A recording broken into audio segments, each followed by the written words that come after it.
Bonjour à tous et double ouais. Donc ceux qui me suivent depuis longtemps savent que je suis un très gros fan de jeux de sport sur planche de SSX à skate, en passant évidemment par la série des Tony Hawk Pro Skater sur laquelle je ne reviendrai pas en détail parce que j'ai déjà fait une vidéo rétrospective de la série lorsque j'ai fait ma review de Tony Hawk's Underground. Que je vous invite à regarder avant cette vidéo si vous ne connaissez pas bien Tony Hawk. Tout ce que vous devez savoir pour le moment, c'est que le premier Tony Hawk est sorti en 1999 sur PS1 et que tel un raz-de-marée, la série d'Activision a fait des émules et que désormais le Faucon allait devenir la référence en ce qui concerne le jeu de skate en général. A tel point que même encore de nos jours, il n'est pas rare de retrouver des comparaisons avec Tony Hawk, comme par exemple dans à peu près tous les tests du jeu Session, dont le gameplay n'a pourtant carrément rien à voir avec la série des Pro Skaters. Déjà, avant de commencer, avant que tu ne montes sur la board, Ouais. question existentielle, quel est ton Tony Hawk préféré?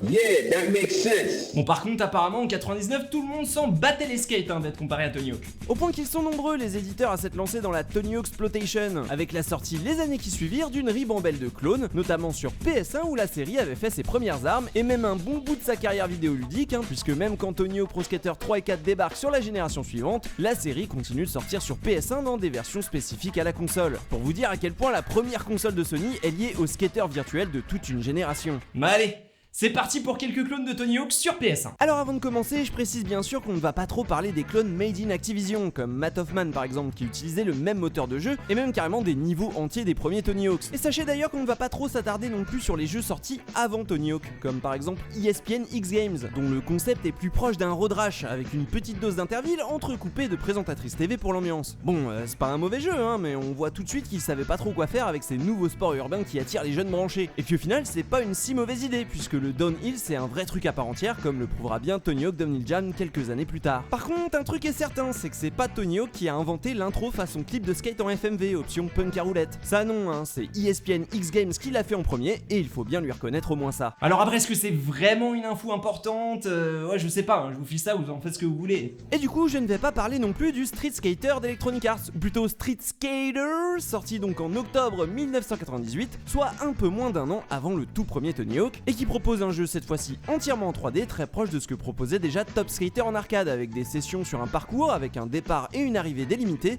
et des tricks qui se déclenchent seulement au bout de la rampe. Personnellement, j'aime beaucoup Top Skater, alors forcément le jeu me plaît. En plus, j'aime bien l'intro en 3D, ça change un peu. Et puis en plus, là, les menus, ils font des bruits typiquement arcade, moi je trouve ça absolument charmant. Bon après, je vais pas vous mentir, malgré son charme indéniable, le jeu possède certains défauts assez impardonnables, comme par exemple ses grinds impossibles à passer correctement, et sa voix off insupportable. C'est du délire! C'est pareil pour la caméra, qui se place pas toujours comme il faut, même si pour le coup j'apprécie que la vue soit assez éloignée. Pour finir sur ce Street Skater, ça aurait pu tout à fait être un jeu un peu pété mais tout de même fun à jouer, si seulement les devs n'avaient pas eu la mauvaise idée de faire perdre des points aux joueurs pour chaque chute. C'est franchement la mauvaise idée qui finit d'enterrer le jeu, qui en plus a eu le malheur de sortir après Tony Hawk en Europe. Oui, et malgré le fait qu'il soit sorti après Tony Hawk par chez nous, Street Skater est encore loin d'être ce que j'appelle un vrai clone de Tony Hawk. Contrairement à Street Skater 2. Sorti en l'an 2000, soit la même année que Tony Hawk Pro Skater 2, et forcément après le succès du premier jeu de Neversoft. Et pour le coup, il a fallu un peu s'aligner sur la concurrence, donc on attaque direct avec une vidéo de skate en guise d'intro, mais alors là ils ont pas fait les choses à moitié, puisque l'intro dure très exactement 2 minutes 56, ce qui est extrêmement long, on va pas se le cacher. Côté gameplay, le jeu garde tout de même son aspect arcade, avec cette fois-ci des parcs dans lesquels on peut se balader, et des tricks qu'on peut déclencher à n'importe quel moment. Ils en ont même profité pour améliorer quelques trucs, comme le fait de pouvoir grinder le haut des pipes, en plus de proposer quelques petites nouveautés un peu cons mais vraiment bien pensées, comme par exemple le fait de pouvoir choisir sa musique pendant les écrans de chargement, un truc auquel on n'a jamais eu droit dans les Tony Hawk et qui j'avoue manque un peu une fois qu'on y a goûté. Après, si je vous parle de ça, c'est surtout parce que le reste est pas glorieux. Déjà côté commande, le button mapping n'a pas vraiment de logique et est différent pour chaque personnage jouable, alors autant vous dire que pour mémoriser quoi que ce soit, c'est vraiment l'enfer. Et puis bon, encore une fois, faire perdre des points quand tu chutes, c'est vraiment le pire truc jamais imaginé pour un jeu de skate. Parce que justement, l'apprentissage du skate, c'est avant tout une histoire de fail, de chute,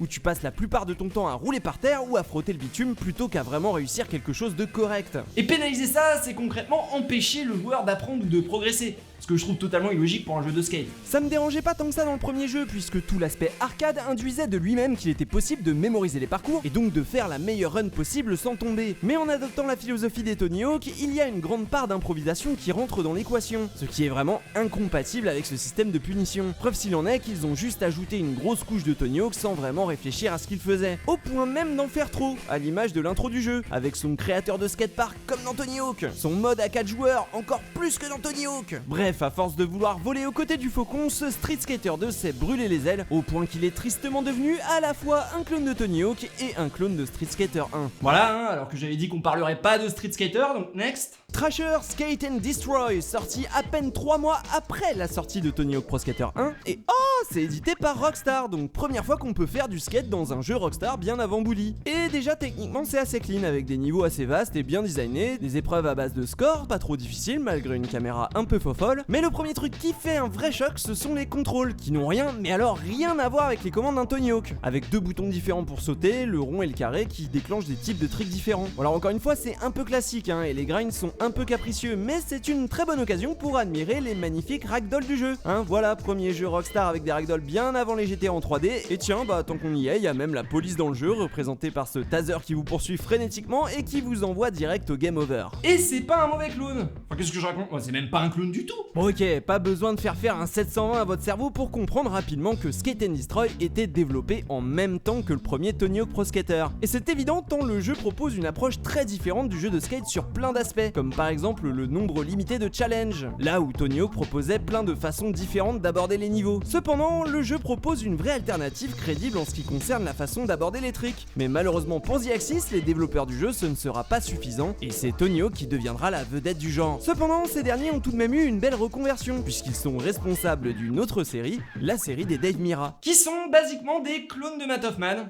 Ils ont fait BMX XXX aussi.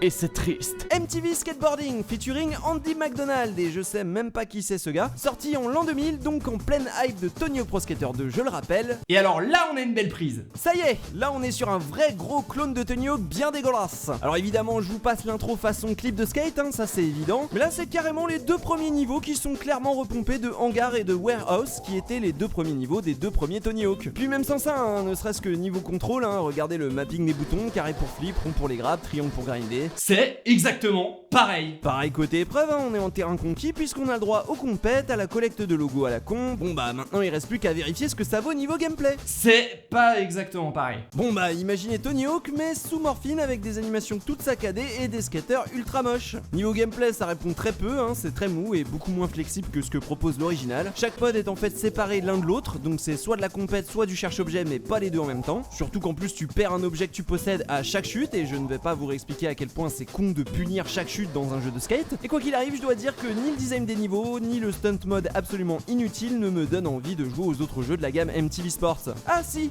ils ont repris l'idée de sélection de la musique pendant les loadings.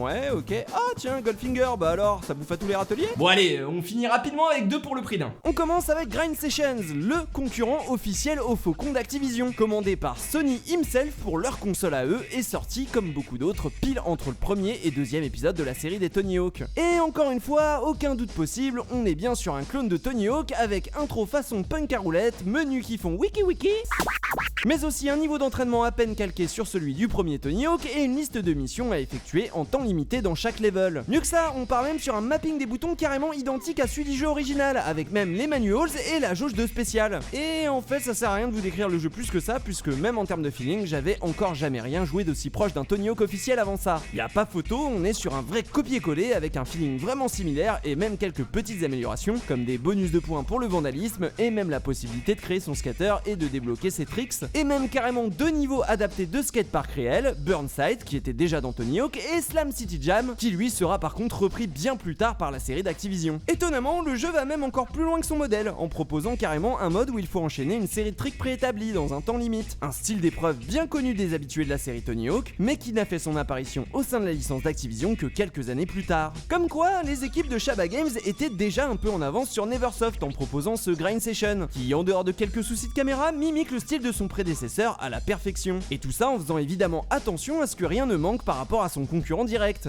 Notamment tout ce qui fait l'esprit d'un jeu de skate, comme une soundtrack de qualité, un mode multi jusqu'à 6 joueurs, et même des vidéos de skate à débloquer. Habile. Subtil. Encore plus habile, c'est la façon avec laquelle Shabba Games s'est resservi directement du moteur de son jeu la même année pour un autre éditeur, pour donner naissance à Razor Freestyle Scooter, sorti à peine 6 mois après. Alors là, ok, vous me dites, non mais Punky, t'abuses, c'est un jeu de trottinette, en quoi c'est un clone de Tony Hawk? Bah je sais pas, moi je vous montre l'écran de suite, vous me dites ce que vous en pensez.